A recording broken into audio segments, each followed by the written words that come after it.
Good morning. I hope everyone's doing well. I am on here because once again, our Prince Harry is shining a light on a wonderful organization. And I said that I was going to be more diligent about highlighting all the good things Harry and Meghan do. You know, they always love to say something negative about Harry and Meghan. So we are going to be here to make sure we get the good news out there. And once again, if you're a Harry and Meghan supporter and you really want to make sure that the positive and good vibes is put out there by them, I encourage you to please start content. Start something here on TikTok. Start posting pictures, videos, commentary on YouTube, on Instagram. It's only good that we keep putting out the positive. And while you're at it, please subscribe to my channel and leave a comment. Share my videos. I try to talk to everyone who leaves me a comment. So anyway, today, Harry sat down for a very heartwarming conversation with the founder of Scotty's Little Soldiers. Now, we saw him last month.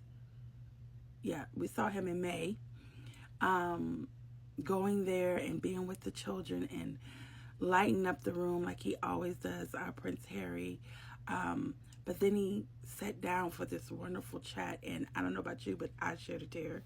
If you haven't watched it, go over there to YouTube and watch it. It's on the Scotty's Little Soldiers website. Subscribe to their website. Donate.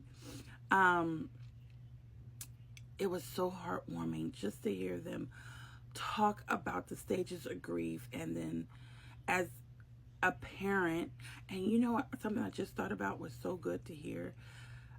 Harry was a child who lost a parent. The founder of this organization was a parent who lost her spouse. And so there's a level of the grief there. But she also was a parent of 2 children. And she got to tell Harry, express to him the burden it is for a parent to have to tell a child to have to tell their children about their father passing away, about a parent passing.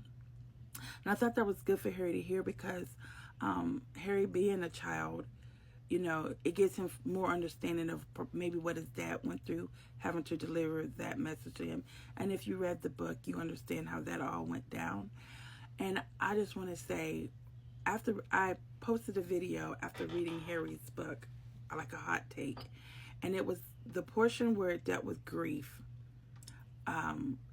It's really the portion of the book that touched me the most.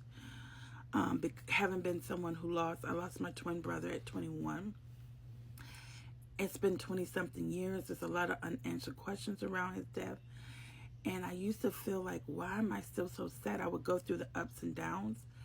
And when Spare came out that year, I was grief was sitting on me really heavy. And I was like, why am I not over this? You know, I don't want to make other people sad. I don't want to be like I'm being dramatic. But through Spare and listening through Spare and then talking to people in the comments about Spare, everyone deals with grief differently. Everyone goes through their ups and downs with grief. It's hard for everyone. It's phases for everyone. And I just appreciate Harry having those conversations because, like I said, I lost my brother and, you know, okay, I'm not even going to go there. I'm not going to cry, but grief is so hard. You need people to talk to. You need people to understand your emotions. You don't need people who tell you, oh, just get over it. Just get over it. You do get over it. Life does go on. The sun does shine again. You will laugh again. You know, when my brother died, my children were babies and we had a whole life to live. And we had to make sure that Christmases were happy and Thanksgiving were happy and family vacations still happened. And we did all those things. But in between, we did have some moments where, man, I wish my brother was here to see this. Or on our birthday, I know something that they spoke about, I often would feel guilty for being happy. You know, I feel like part of the day I needed to be sad to honor him.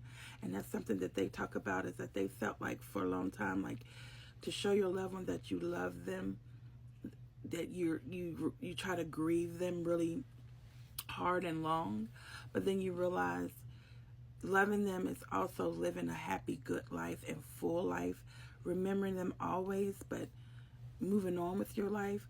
And so I love that they talked about that in this conversation, but I'm not going to go too long. But Harry continues to amaze me with the organizations that he chooses to highlight and how he makes it so personal. You can tell when Harry and Meghan are a part of an organization, they're not just showing up and taking a picture, or that someone chose it and put it together for them. You could tell that they're really involved in it. So God bless Scotty's little soldiers and the founder, all the children, all the families, and God bless Harry and Meghan for continuing to turn their pain into purpose and for showing up and doing good. Peace.